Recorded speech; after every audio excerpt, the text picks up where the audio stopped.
buenos días, muy buenas tardes o muy buenas noches, estimado oyente, según sea la hora y el lugar donde te encuentres.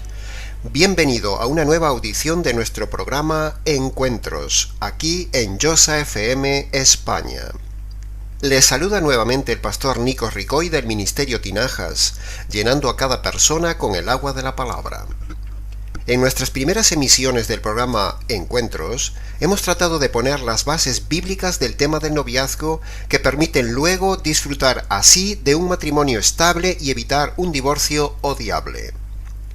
Nuestro eslogan fue: con un noviazgo acertado y bíblico, tendremos un divorcio evitado y antibíblico. En el día de hoy daremos inicio ya al quinto encuentro, donde a partir de hoy estaremos centrados en estudiar todo lo relacionado con el tema del divorcio. Esta emisión y las sucesivas serán un poco técnicas y puramente doctrinales, así que tomen papel y lápiz y ruego por favor a los oyentes hacer un esfuerzo de atención y paciencia en los siguientes minutos, y si hubiera alguna duda, anímese a escribirnos. nicos@gmx.es.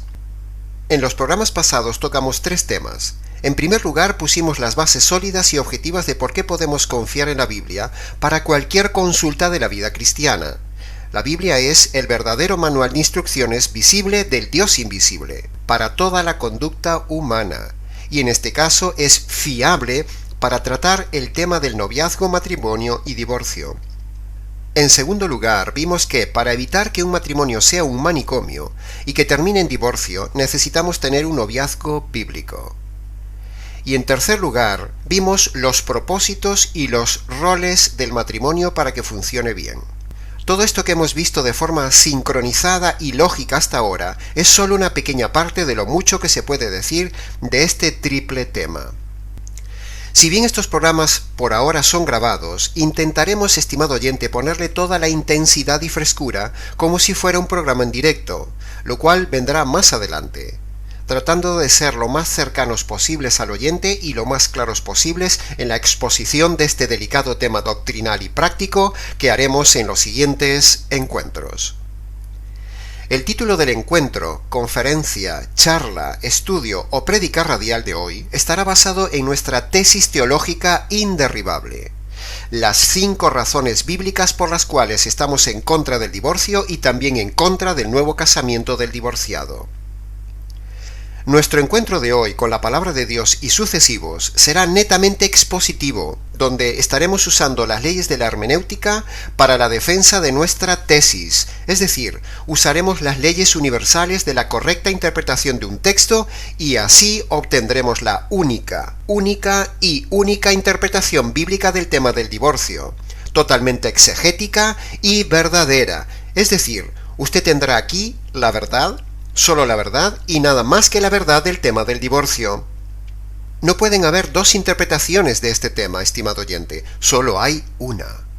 O la nuestra es la verdadera y las demás son falsas, o la nuestra es falsa y alguna de las otras es verdadera. Pero como hay varias, aún habría que ver cuál de esas otras interpretaciones diferente a la nuestra es la verdadera, en el caso de que la nuestra no fuera la verdadera, pero lo es. Es pura lógica deductiva y un desafío a la razón del oyente. La razón y la fe no son incompatibles, como se ha dicho por ahí. Al contrario, para que la fe sea sólida, Dios pide que use la razón. Por eso dice la Biblia, en Romanos capítulo 10, que la fe viene por el oír, y el oír se toma de la palabra de Dios. Es decir, para que yo crea algo, antes tengo que oírlo y pasar por mi razonamiento. Pero puede ser un razonamiento falso, que los hay. Hay razonamientos que son aparentemente verdaderos. Entonces, ¿cómo estar seguro de que no me están engañando en este programa? Bueno, sencillo. Simplemente lea lo que literalmente dice el texto. Una de las leyes de la hermenéutica, la literalidad.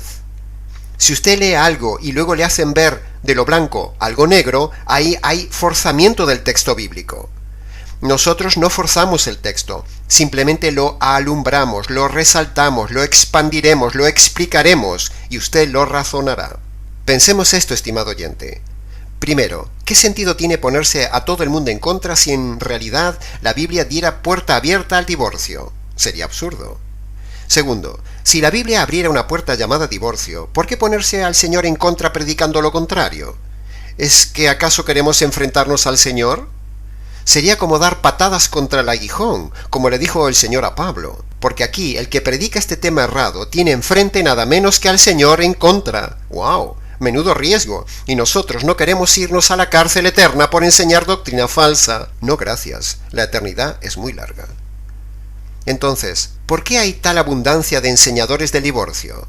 Bueno, mi tesis es esta. Primero, como dice el Señor Jesús, viendo no ven. Hay gente que tiene la verdad delante y no la ve.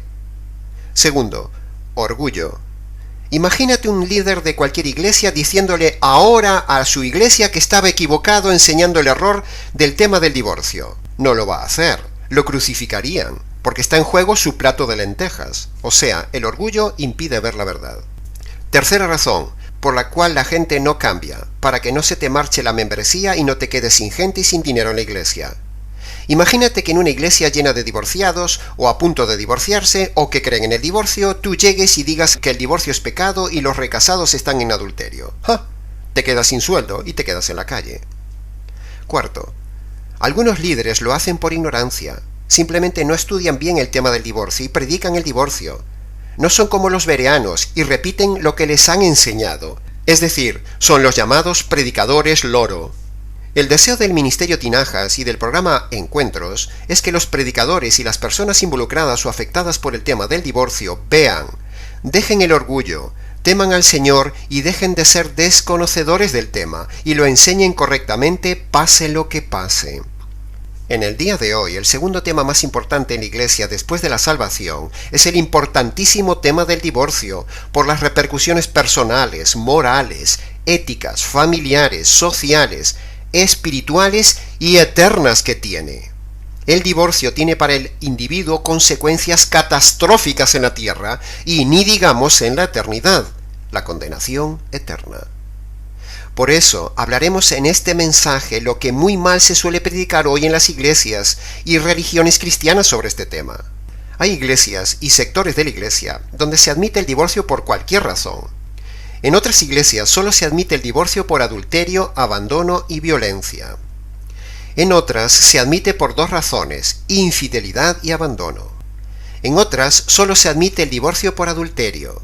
Y por último, en otras solo se admite el divorcio. Pero, en este mensaje radial mostraremos claramente que ninguna de estas interpretaciones es bíblica. Es decir, ninguna es correcta ni agrada a Dios. Así que entremos en materia. Fijémonos, estimado oyente, en la claridad de los siguientes pasajes bíblicos que leeremos a continuación como base para el estudio de este tema del divorcio, y veremos que son pasajes que hasta los entiende un niño, pero no los entienden los divorcistas. Malaquías capítulo 2, versículo 14 dice: Yahvé es testigo entre tú y la mujer de tu juventud. Ella es tu compañera y la mujer de tu pacto, contra la cual has sido infiel. Tome cualquier versión bíblica literalista y lea el pasaje, estimado oyente. Bien, ¿qué dice ahí? Primero, que Dios es testigo de lo que sucede entre un hombre y una mujer. Eso lo dice la primera frase. La segunda frase dice que esa mujer es, lo dice en tiempo presente, actualmente tu compañera. Dice también que entre ambos hubo un pacto. Y dice también que es, tiempo presente, la mujer de tu pacto. Por lo tanto, el texto dice claramente que no importa que el líder haya cometido adulterio, el texto dice que sigue siendo su mujer, porque el verbo está en tiempo presente, sigue siendo vigente el pacto, porque el verbo inferencialmente está en tiempo presente. Tercero, uno de ellos ha sido infiel, dice el texto, pero eso no cambia las cosas. El Señor le dice en el verso 16 que no siga siendo infiel, o sea, que siga siendo esposo, no que se vaya, no que la mujer lo demande por divorcio. Tenemos un punto cronológico importante en ese pasaje que no debemos olvidar. Dice que ella es, o sigue siendo su mujer, a pesar de haber sido infiel el varón. Es decir, la infidelidad fue después del pacto, pero, Dios dice que aún es la mujer del pacto, aunque ha cometido adulterio.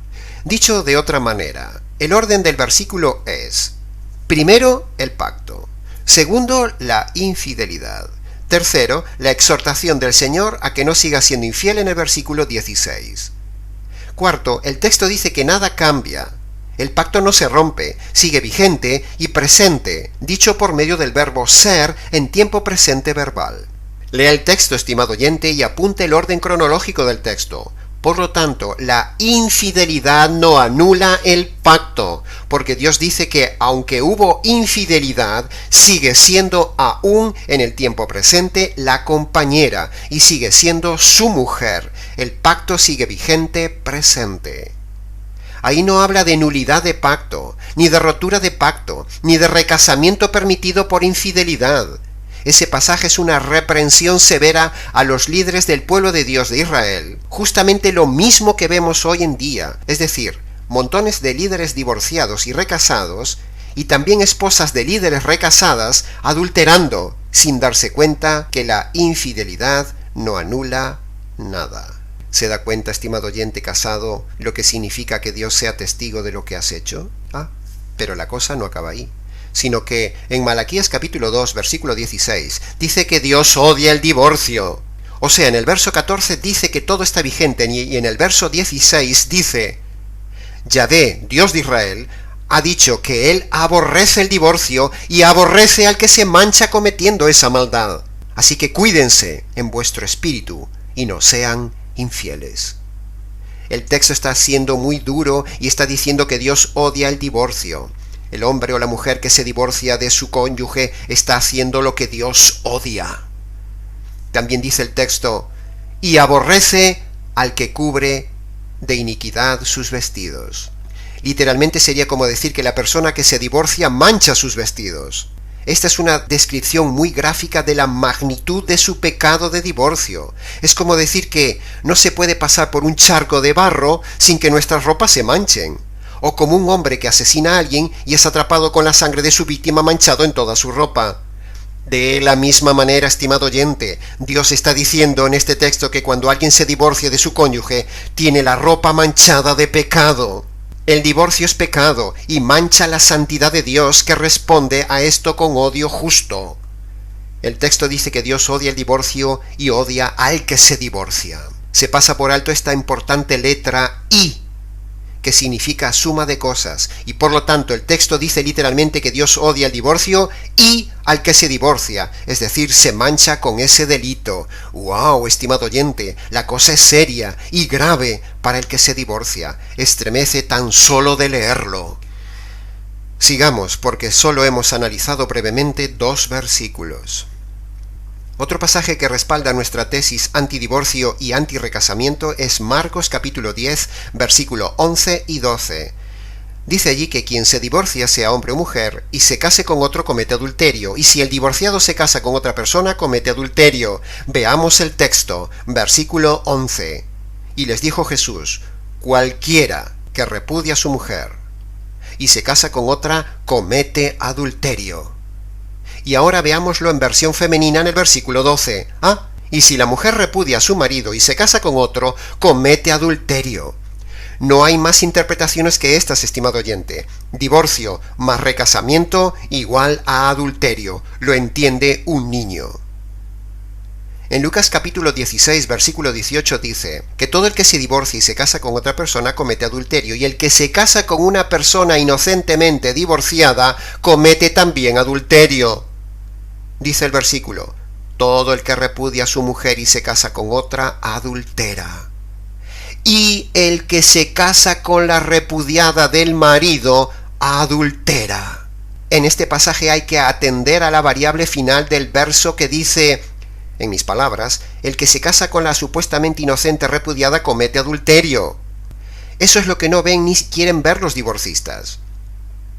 Tanto en Mateo 19:9 como aquí se dice que todo cónyuge inocente, por muy inocente y víctima que sea, no puede recasarse porque comete y hace cometer adulterio al que se case con la parte inocente. Contundente, estimado oyente. Lo comentaremos más adelante, pero vaya este anticipo por ahora.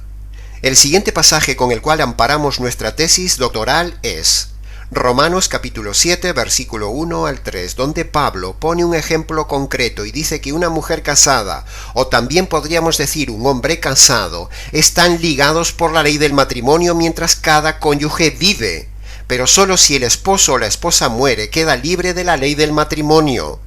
De modo que si él o ella se une a otro mientras que el cónyuge aún vive, comete adulterio.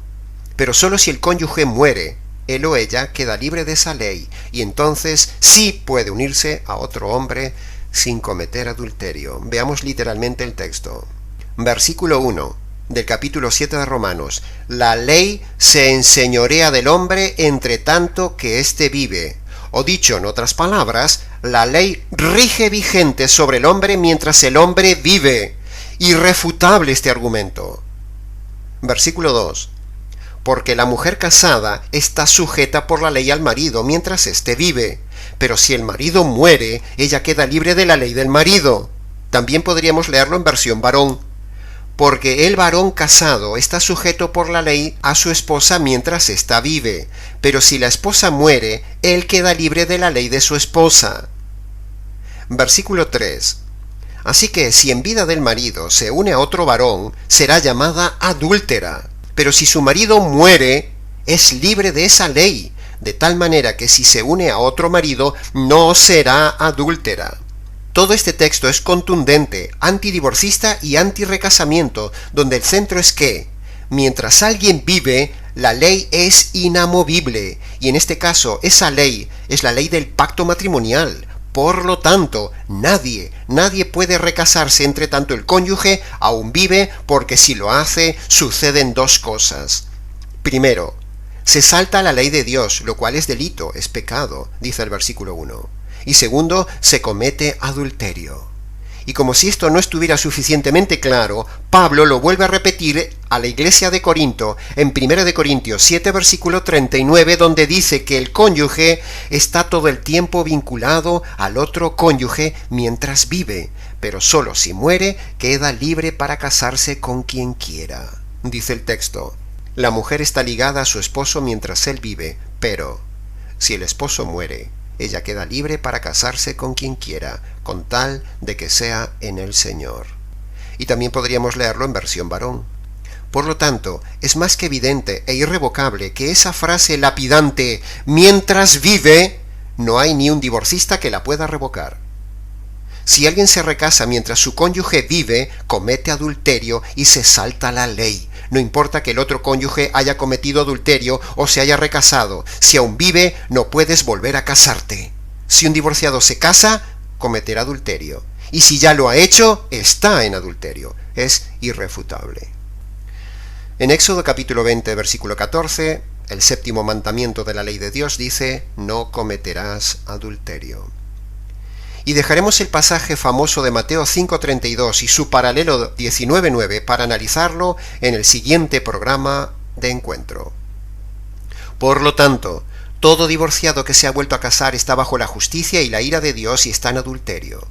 En 1 de Corintios 6:10 dice, tengamos cuidado, porque ni los fornicarios ni los adúlteros heredarán el reino de Dios.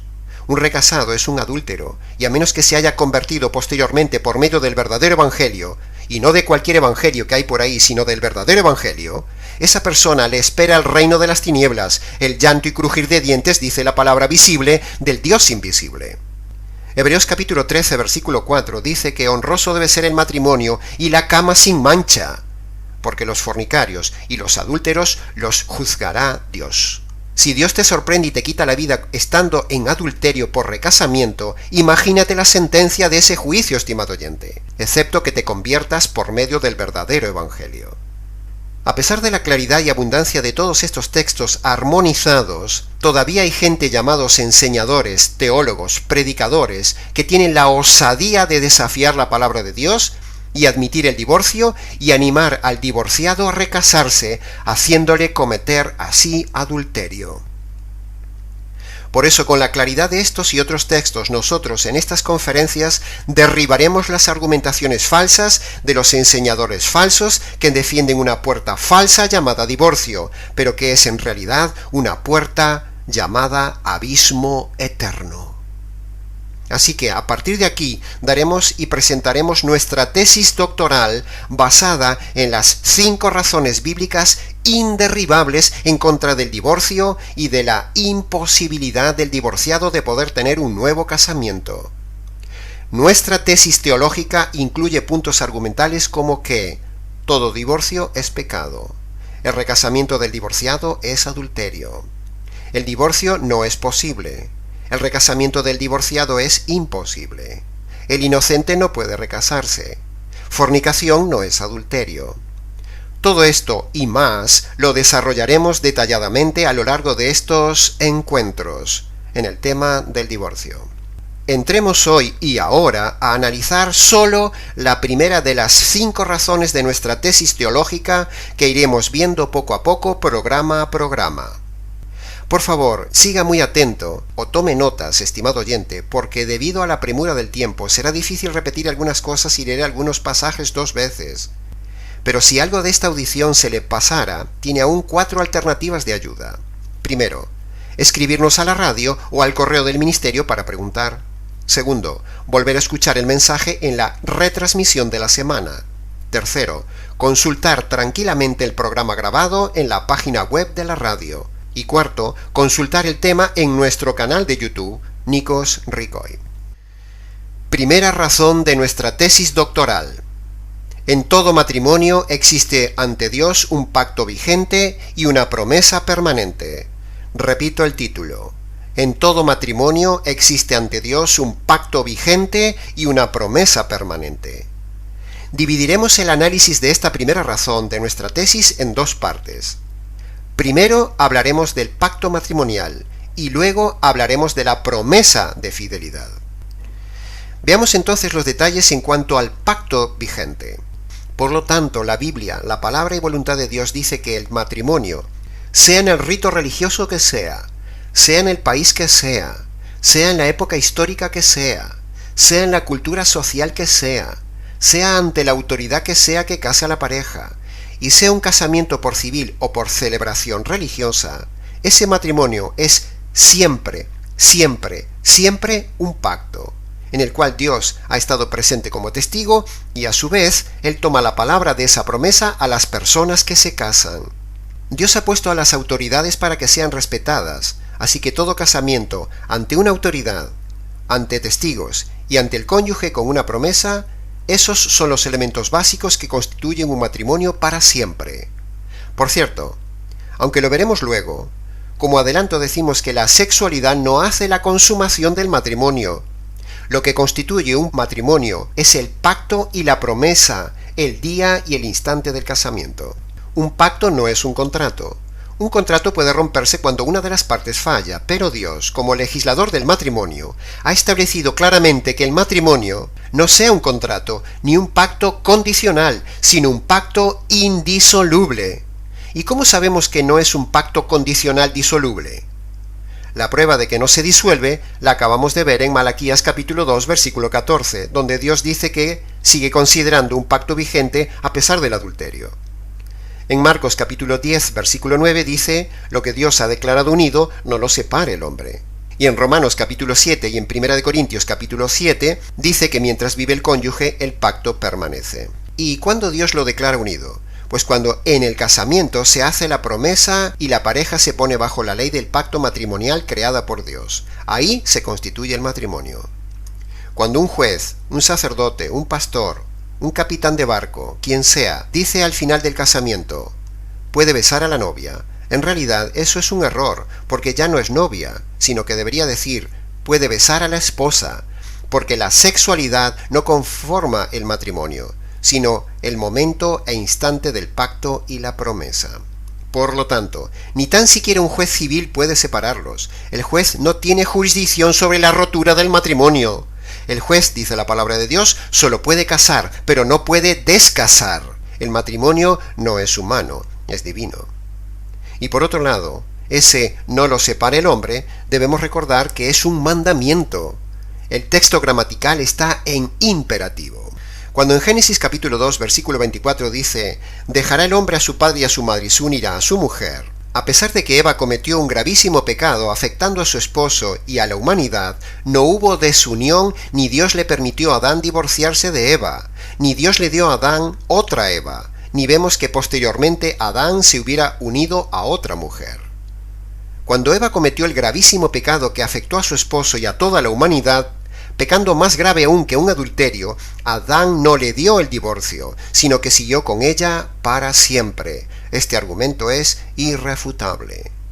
Por lo tanto, en todos estos pasajes que hemos visto hoy hasta ahora, para demostrar que el pacto es incondicional, en todos ellos no se ven excepciones de ningún tipo de rotura del pacto. Es decir, no se dice nada de divorcio y mucho menos por adulterio, ni por abandono, ni por ninguna otra razón. Para concluir esta sección y reforzar todo esto, hay un pasaje muy singular en el Nuevo Testamento que dice, Gálatas capítulo 3, versículo 15, ni tan siquiera un pacto humano ya consumado, ratificado, se puede modificar o cambiar, dice Pablo. Entonces, preguntamos, ¿cuánto más un pacto hecho ante el Dios soberano habrá que respetar y no se podrá anular? La respuesta es claramente, no se puede. Si Pablo dice que ni aun un pacto a nivel humano, ya consumado, ratificado, no se puede modificar, ¿cuánto más un pacto hecho ante el Dios juez del universo? No se puede. El hombre no puede tocar el pacto matrimonial. Para los pastores divorcistas que apelan astutamente al pasaje de 2 de Corintios 5:17, donde dice, si alguno está en Cristo, es nueva criatura. Las cosas viejas pasaron, he aquí que todas son hechas nuevas. Diciendo que toda conversión después del divorcio, o dicho de otra manera, todo divorcio antes de la conversión, anula el pacto matrimonial como parte de la vida vieja pasada. A esos pastores les decimos que ni siquiera la conversión anula un pacto matrimonial, solo la muerte. Por otro lado, lo que ellos llaman conversión habría que ver si es en verdad una conversión bíblica, porque hoy en día a cualquier cosa le llaman conversión. El pasaje dice las cosas viejas, no los pactos. Los pactos no pasan, es decir, cuando dice cosas se refiere al estilo de vida pecaminoso pasado. No se refiere a dejar los compromisos, los contratos, ni los pagos, ni las deudas, ni las hipotecas, ni la familia, ni la esposa, ni el esposo. Nada de eso, dice el pasaje. Usar 2 de Corintios 5:17 es una manipulación de los divorcistas. Cuidado con eso, estimado oyente. Tu pacto no es algo viejo, es algo vigente. Por otro lado, una conversión no significa que deje de pagar deudas, sino que significa que se deja de adquirir deudas, como un estilo de vida pecaminoso. Las cosas viejas se refiere al estilo de vida del hombre viejo, es decir, las obras de la carne. Pero para nada en 2 de Corintios 5:17 anula un pacto matrimonial. Porque con ese criterio absurdo que dicen los pastores divorcistas, de que con la conversión está todo anulado, entonces les preguntamos, una persona que está en la cárcel, ¿podría argumentarle al director de la cárcel que como se ha convertido ahora, sus delitos ya es cosa pasada y entonces no tendría que cumplir la condena y estar libre? Con este criterio errado y absurdo de los pastores divorcistas que dicen que la conversión anula el pacto matrimonial, tendríamos que pensar que una persona que ha adquirido una hipoteca errada o imposible ya de pagar, vaya al banco y le diga al director que como la hipoteca la adquirió en el pasado antes de convertirse, y ahora se ha convertido, estando en Cristo, entonces ya no piensa pagar la hipoteca porque eso es cosa pasada. ¿Se imagina, estimado oyente, la risa del director del banco y cómo le pondrá en las narices el contrato firmado recordándole que pagará hasta lo último y si no lo paga ya sabe que le espera la cárcel? De la misma manera, estimado oyente creyente, sucede con el Señor y los compromisos adquiridos delante de Él aún antes de la conversión. Hay que cumplirlos. Así como una persona que no cumple con sus pagos va a la cárcel, si uno no cumple con sus pactos matrimoniales, irá a la cárcel eterna. Ezequiel capítulo 16, versículo 8, Dios dice como ejemplo, te di juramento y entré en pacto contigo, dice el Señor, y fuiste mía. En Proverbios capítulo 2, versículo 17 dice, la mujer que abandona al compañero de su juventud y se olvida del pacto de su Dios, su casa está inclinada a la muerte. Pasemos ahora, estimado oyente, a la segunda parte de la primera razón argumental de nuestra tesis antidivorcio. Recordad que nuestra tesis doctoral consta de 5 razones y aún estamos en la primera razón, pero ya entrando en la segunda parte. Hemos dicho, en todo matrimonio hay un pacto vigente y una promesa permanente. Veamos entonces los detalles desde el ángulo de la promesa. El día que una pareja se casa, ambos prometen al cónyuge ante Dios y ante testigos fidelidad el uno al otro hasta el fin, de tal manera que por esa promesa dada en ese día quedan atados y comprometidos a cumplirla de por vida. De lo contrario, si la persona no cumple su promesa de fidelidad, esa persona pasa por falsa, mentirosa, engañadora e infiel. Y la Biblia habla seriamente de la condenación de los falsos infieles mentirosos cuando una persona rompe una promesa. Cuando un hombre y una mujer hacen un pacto matrimonial, ellos están haciendo un compromiso de palabra, dando una promesa mutua que tiene más valor aún que en sus propias vidas. Incluso en muchas culturas a lo largo de los siglos, aquellos que quebrantaban un pacto, una palabra o una promesa eran merecedores de la muerte y una vergüenza para sus familias, para sus tribus, para sus clanes. Una palabra es una palabra y vale más que la vida. Apocalipsis capítulo 21 versículo 8 dice: todos los mentirosos tendrán su parte en el lago que arde con fuego y azufre, y todos sabemos que romper una promesa es mentir. Eclesiastés capítulo 5 versículo 4 dice: cuando ante Dios haces promesa, no dejes de cumplirla, porque Él no se complace en los insensatos. Cumple lo que prometes. Mejor es que no prometas, y no que prometas y no cumplas. No dejes que tu boca te haga pecar, ni digas delante de Dios que fue por ignorancia. Fuerte, ¿verdad? El que no cumple una promesa, dice el pasaje, es un insensato y está pecando. El Salmo 15, versículo 4 dice: Yahvé honra a los que le temen. Por ejemplo, el que aún jurando en su propia contra, no por eso cambia su palabra. Es decir, el pasaje está diciendo que Dios honra a aquel que aún haciendo un pacto mal hecho, no por eso cambia su palabra. ¿Cuántos han hecho un pacto, un juramento, una promesa errada y luego cambian su palabra? Dios no los valora, Dios no los honra. El Salmo 89, versículo 34 dice: no olvidaré mi pacto, ni mudaré lo que ha salido de mis labios, dice el Señor. Cuanto más el hombre debe respetar entonces ante Dios lo que sale de su boca, tomando ejemplo de lo que Dios dice en el Salmo 89. En conclusión, si rompe su promesa de fidelidad, se convierte en mentiroso, de la misma manera que anteriormente también mintió y fue infiel el cónyuge culpable.